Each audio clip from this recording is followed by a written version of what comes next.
Mrs. Hendricks? I turned towards the unexpected voice interrupting our family dinner to see a sharply dressed man at the doorway.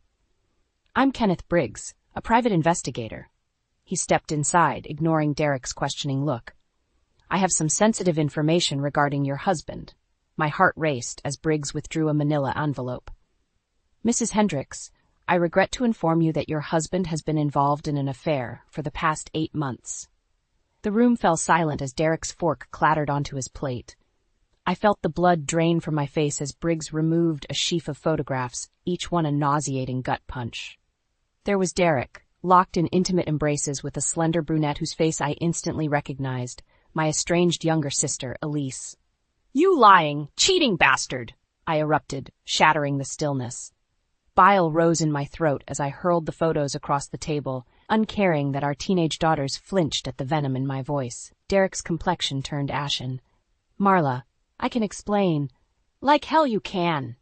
I cut him off with a sweep of my hand, chest heaving with anger and betrayal. How could you do this to me, to our family? I gestured at our girls, faces contorted with shock and confusion. Mrs. Hendricks, Briggs spoke evenly, I have documented evidence of your husband systematically draining finances and diverting assets to fund his indiscretions with your sister over the past several months. The despair sliced through me, sharp as a knife. I had suspected Derek's distance, the constant business trips and late nights, but Elise? My own flesh and blood? My temple throbbed as waves of rage threatened to drown me. I'm leaving for Shanghai tonight on an urgent business trip, Derek abruptly announced, rising from his chair. Defiance flashed across his taut features. When I return, we'll discuss this rationally like adults. Don't bother coming back, I shouted after his retreating figure. I whirled towards Elise's damning photos, still strewn across the tablescape amidst our half-eaten dinner. My life as I knew it lay in ruins, but I would not surrender so easily. Mustering every ounce of composure, I turned to face my bewildered daughters. This changes nothing for you two, I stated, my voice fortified with a conviction I didn't quite feel. Your father and I stumbled over the words, tasting ashes on my tongue. We're going through a difficult time, but I promise you we'll get through this. Their frightened expressions twisted the knife deeper into my heart. I watched numbly as they fled the maelstrom of shattered trust and heartbreak, now consuming the home I'd thought was unshakable. Briggs remained an uncomfortable witness. My services have been paid in full to provide you with all available documentation, he remarked, sliding the envelope towards me. I'm sorry, Mrs. Hendricks. No wife deserves this. An icy calm insulated me as I accepted the file. Don't be sorry, Mr. Briggs. My voice hardened with grim resolution. Be ready, because I'm just getting started. The hours blurred together after Derek's abrupt departure. I paced the hallways of our home, a gilded cage now tainted by his deception. Framed photos mocked me at every turn, snapshots of happier times twisted into bitter lies. I sank onto the bed we once shared, cradling my throbbing head. How could the man I loved, the father of my children, betray me so callously? And with Elise, of all people, my own sister? Trembling fingers traced the sharp lines of Derek's deceit, immortalized in Briggs' damning photos. An animalistic rage seethed within me, screaming for vengeance. I envisioned hurling plates, diamonds, bricks, anything to shatter the man who had shattered my world, without a shred of remorse. But I couldn't lash out recklessly, not with custody of the girls at stake. I had to remain level-headed, strategic. Derek's smug assertion that we'd discuss this rationally still rankled, as if he could whitewash his transgressions with empty platitudes. No, I needed a plan, a way to strike back and regain control, to ensure he and Elise faced the consequences they deserved. The echo of the front door slamming ricocheted through the stillness, jarring me from my stupor. I tensed, but familiar footsteps ascended the staircase. Hey! Theo's concerned face appeared in the doorway. Of course he had rushed over after hearing the news. My dear friend and the best divorce attorney in the state. Wordlessly, I handed him the file, watching his expression contort with disbelief and anger as he examined the indisputable proof. That lying sack of shit, he growled at last, raking calloused fingers through his graying hair. Don't mince words, Theo, I replied with a hollow laugh. Just tell me honestly, what are my options? His jaw tightened grimly. We build an ironclad case. Hit him where it hurts, his money, his assets, his reputation. With evidence like this, he waved the folder in emphasis, we bury the bastard. A vindictive thrill coursed through me at the thought of skinning Derek for every last penny, to leave him destitute and disgraced as penance for his crimes. Good, I stated, stealing my voice, because I want it all. Every sordid detail, every illicit transfer of marital assets exposed, he doesn't get to slink away unscathed. Theo's expression shifted to one of cautious concern. Marla, think this through. Once we expose him, there's no going back. Your marriage, your lives together. It'll all be destroyed, played out in open court for everyone to dissect. Can you live with that? I felt my expression harden into a rictus carved from ice. Theo, he destroyed my life the moment he betrayed me with my own sister, I replied with frigid clarity. Now I'm going to destroy his. Those final words unleashed a twisted sense of dark satisfaction.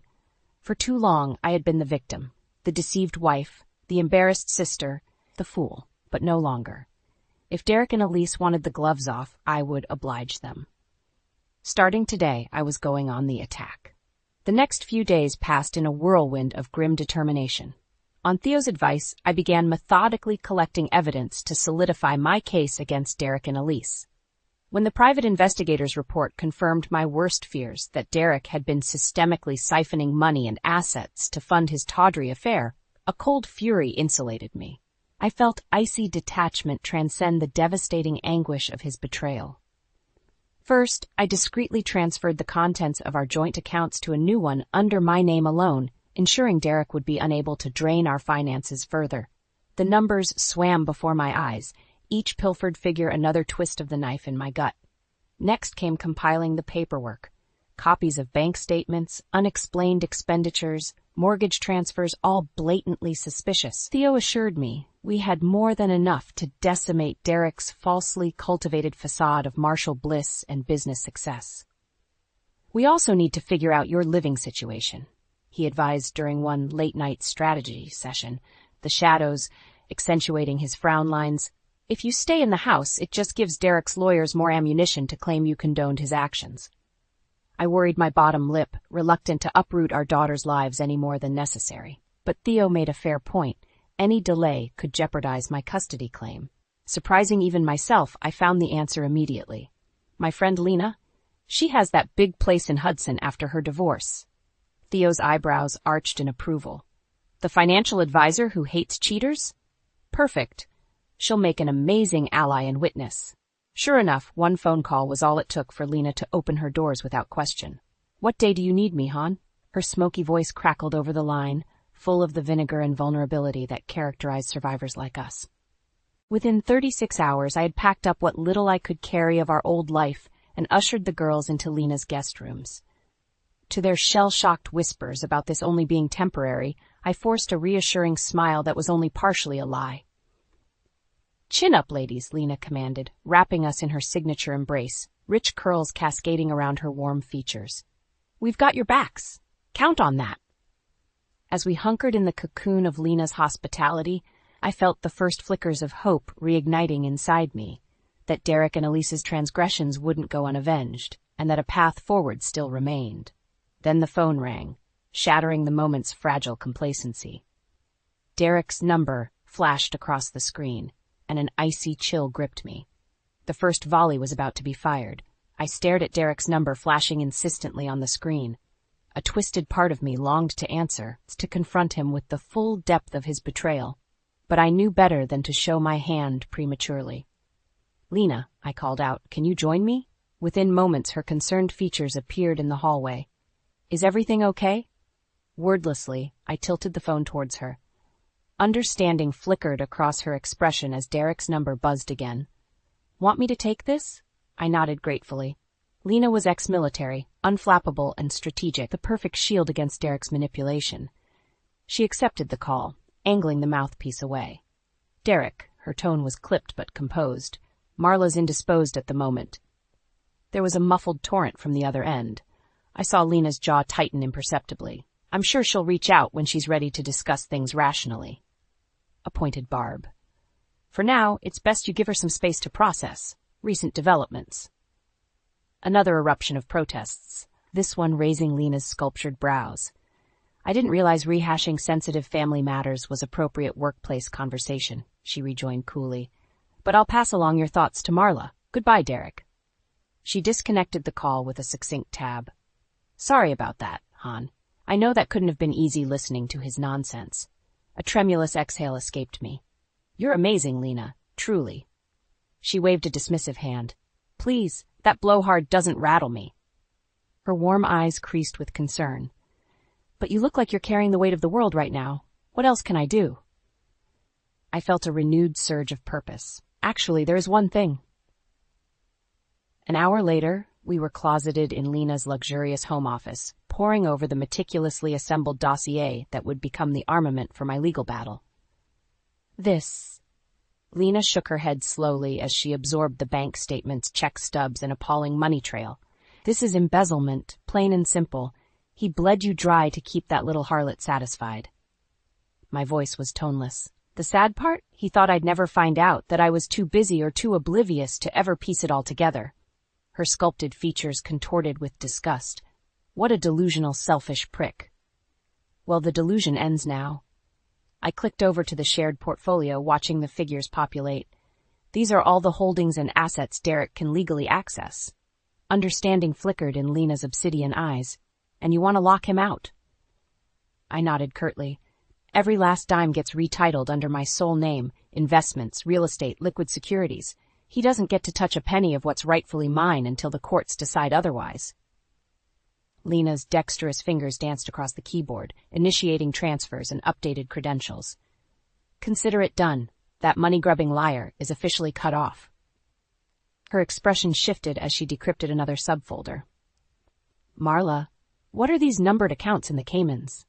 I felt my cheeks flush as fragments of hushed conversation suddenly clicked into place. You're telling me that arrogant bastard was hoarding money offshore this entire time? She let out a slow whistle. And not just chump change, either. Her deft strokes isolated each account, each one more grossly embellished than the last. He could have been diligently saving for our future, our retirement. The bitterness was acid on my tongue. Instead, he pulled an economic 9/11 on us to secure his little hideaway nest with a lease. Lena's elfish features contorted with revulsion. Well, this is step too far. He can't just go burying assets and flaunting the law like that. I realize that now. My hands curled into fists as the magnitude of his duplicity hit me in waves. That duplicitous son of a bitch. Lena reached over and squeezed my arm, her touch steadying. Hey, we'll nail him for this, I swear. He's not getting away with pillaging your hard-earned nest egg. Jaw tightened with resolution. I held her gaze levelly. You're damn right, he won't. Not on my watch. The next few weeks became an intricate choreography of shielding myself from Derek's manipulations and shoring up my defenses. Thanks to Lena's Herculean efforts, all our major assets had been retroactively retitled under my singular ownership, staunching the financial hemorrhaging. Not that Derek didn't try to regain control. His calls and texts blew up my phone in increasingly erratic increments, peppering his demands with hollow protestations of innocence and misguided love. Marla, I know you're upset, but can't we talk this through like rational adults? I'm still your husband, and I demand. Towards the end, even the girls noticed, flinching at the shrill tones distorting from the speakers. I forestalled their concerned questions with reassuring smiles and stated that their father just needed some time. In reality, I had both dreaded and anticipated this escalation in Derek's behavior. So I followed Theo's counsel in documenting every irate voicemail, every unhinged text diatribe. More damning proof for the legal battleground that loomed ahead. To mute my inner turmoil, I receded inwards, letting a fortifying detachment insulate me. I no longer dwelled on the gutting anguish of his betrayal, nor the gaping void his calloused disregard had eviscerated. Instead, I simply existed. Day to day, checking the obligatory boxes with the armor of detachment, deflecting the numbing currents of fury, regret, and occasional pity that taunted me.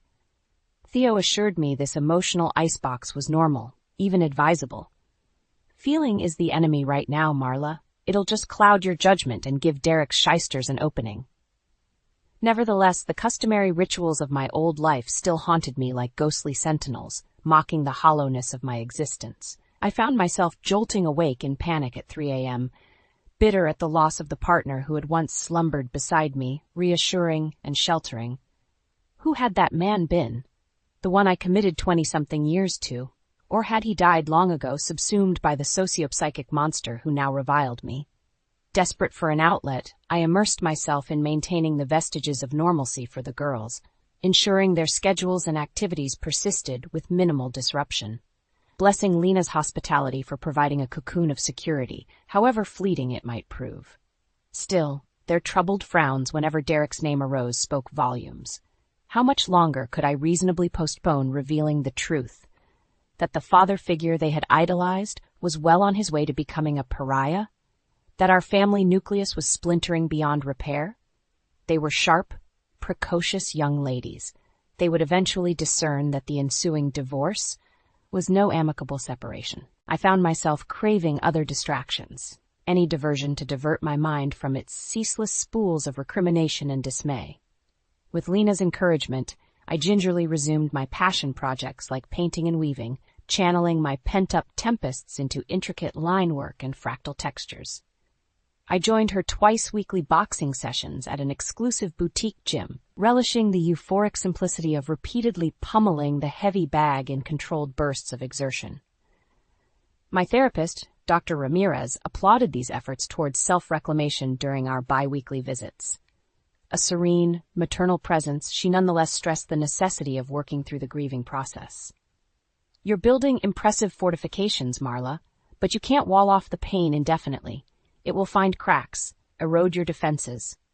Let yourself experience the waves of hurt, then release them with intentional healing. It's the only way to fully excise the toxins he inflicted. Even the good doctor's empathetic counsel sparked flickering prickles of resentment. Hadn't I endured enough psychological carnage already? Why should I purposefully immiserate myself by treading through the minefield of what was and what could have been? 10 agonizing days after his abrupt departure, Derek finally returned from his supposed business trip. I braced myself, squaring my shoulders as Theo and I waited in Lena's vestibule. The familiar crunch of tires on gravel heralded his arrival. I gripped the thick dossier tighter, its damning contents fortifying my resolve. The front door burst open and Derek blustered inside, withering slightly at the sight of Theo. "Why am I not surprised you're here?" he sneered. "This is the part where you start listening for once in your miserable life," Theo stated flatly.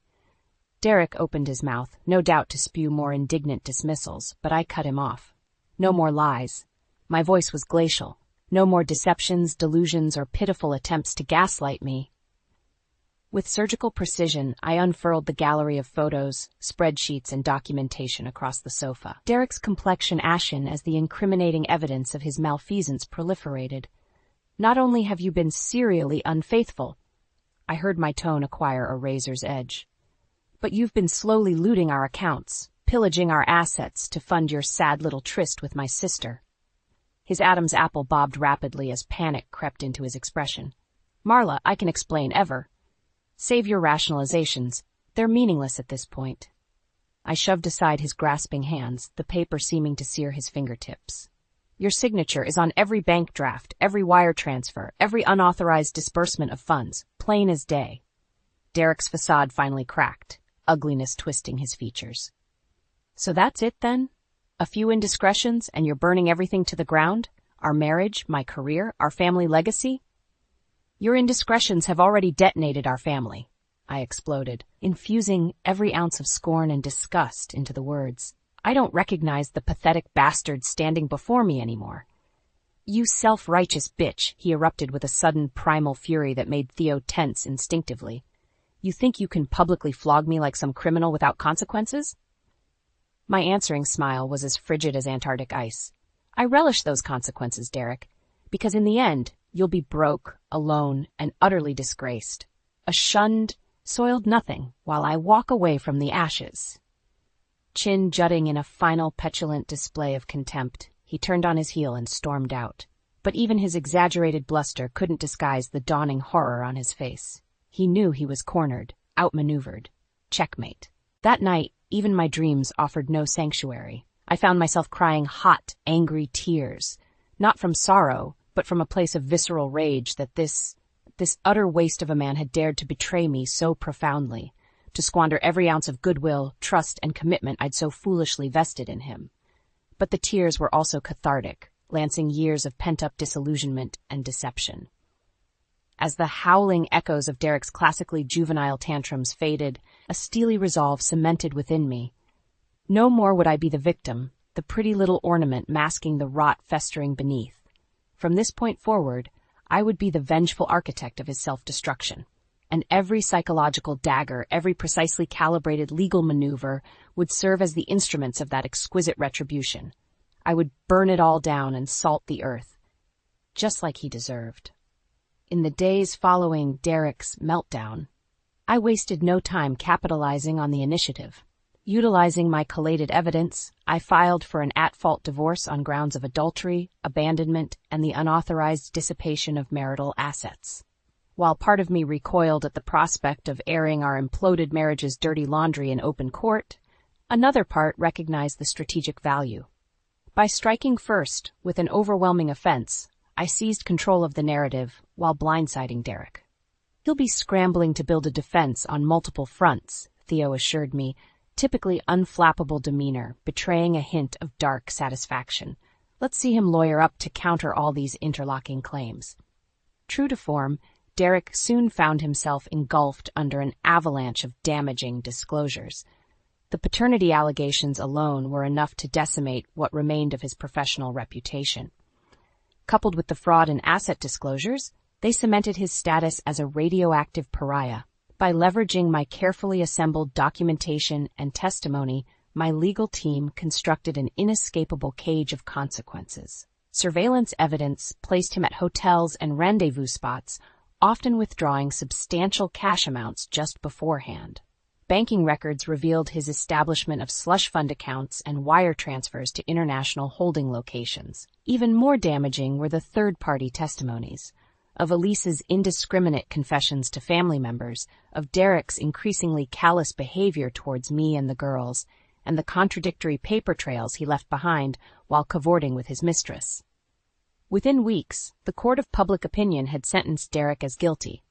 Long before our divorce could be formalized or the civil trials concluded, the man was an utter professional and personal pariah. "You did this," he raged during one ill-advised confrontation. "My colleagues won't even speak to me anymore." I merely shrugged. "I'm simply disclosing facts and letting people draw their own conclusions, Derek. If they're judging you harshly, perhaps that's indicative of your actions." The expression contorting his face oscillated between apoplectic rage and sheer panic. It was abundantly clear he had never contemplated the full-scale, mutually assured destruction I was orchestrating. That his ego had blinded him to the very real prospect of a life in ashes. Watching his mounting desperation furnished a deeply vindicating gratification. My emotional resurrection seemed to flourish in inverse proportion to his self-inflicted ruination. I found myself giving media interviews with selective, surgically precise responses. Posed photos were art directed to present me as the quintessential wounded but resilient heroine, steadfastly soldiering forward for her innocent children. Conversely, every interaction and court appearance saw Derek further unraveling into an erratic, sullen caricature of the urbane success he once feigned. It became undeniable that his simmering, thwarted indignation constituted the final death rattle of ego before total annihilation. For any residual pity I might have felt for the man rapidly dissipated. In its place blossomed an almost rapturous sense of karmic inevitability. This was always his destiny, to be outwitted and outmaneuvered by the woman he so casually discarded in pursuit of instant gratification. Not that I would brandish the bloody coup as some Amazon's war prize, but by maintaining an outward veneer of gracious composure, I let the debris of Derek's immolation serve as its own cautionary testament. Fool me once, shame on you, but to self-destruct so thoroughly despite every opportunity for redemption? Well, that unmitigated failure of character was his alone, inscribed across the ashes of his legacy. Despite the protracted legal battles, the divorce itself was a mere formality at this point. Derek's derelictions were so overwhelming, so undeniably malicious, that the proceedings proved utterly one-sided. The court awards sole custody to Mrs. Hendricks in addition to a substantial majority of liquid assets and properties, the judge stated in clipped, dispassionate tones. Mr. Hendricks' conduct represents a complete abrogation of his familial duties and marital vows. Across the aisle, Derek slumped in his seat, a pathetic, broken husk animating what remained of his publicly immolated reputation. Gone were the immaculate suits and assured airs. He sat there, hollowed and ashen in discarded clothes, reeking of whiskey and sleepless nights. His eyes remained downcast, unable to meet my unflinching gaze. As the gavel declared the marriage officially dissolved, I felt an unfamiliar pang reverberate through me. Not sorrow or regret, those indulgences were distant memories. No, this was the exhilarating release of a burden, shackles tough to the soul being struck off with a stark finality. Theo clasped my shoulder, his calloused grip anchoring me back to the moment. "It's done," he murmured with a barely perceptible nod. "He got everything he deserved." My smile was equally understated yet serene. No, he got far less than that. In the hellish months that followed, Derek's descent charted a tragicomic freefall. Once an upwardly mobile banking executive, his professional pedigree mutated into permanent radioactive toxicity. Every job opportunity disintegrated as cagey references shared the cautionary chronicle of his philandering, misogyny, and white-collar embezzlement. Even his closest business associates distanced themselves, justifiably wary of being tainted by association with such a comprehensive implosion. From that inferno emerged my total legal and moral vindication. But more importantly, it heralded an emancipation from the shattered dreams and profound delusions that had anchored me to that wretched man for so long. The assets I had wrenched from Derek's grasp furnished me a revitalizing new lease on life. Within 6 months, I had liquidated our marital residence and invested in a sleek, elevated townhome in a more vibrant, re-energized area of the city, closer to the girls' schools and extracurriculars. No longer shrouded in spatial mementos of trauma and despair, I found myself blossoming back into my truest self. Career opportunities that had stagnated during my marriage rekindled with fresh fire. Artist collectives and nonprofits welcomed my talents with open arms. Even the girls seemed to thrive in this regenerative environment. The pinched, haunted wariness that had clouded their expressions steadily lifted. Recitals, matches, and events no longer triggered bristled silences where Derek's absence loomed like an unexploded mortar. We were free.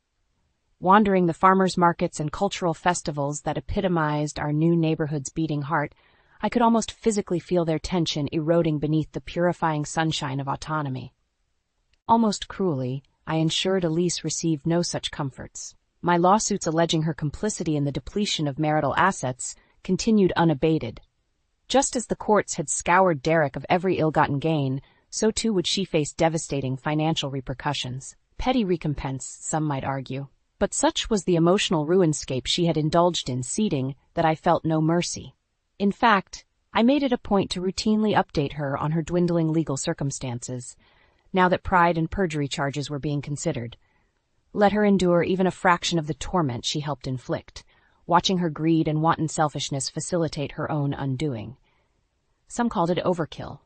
I called it karma, finally delivered. The only pity I retained was for my former self, the myopic, naively devoted woman who had anchored her identity to a depraved lie and a despicable con man. The hard-learned lessons had flayed that identity until only truth remained.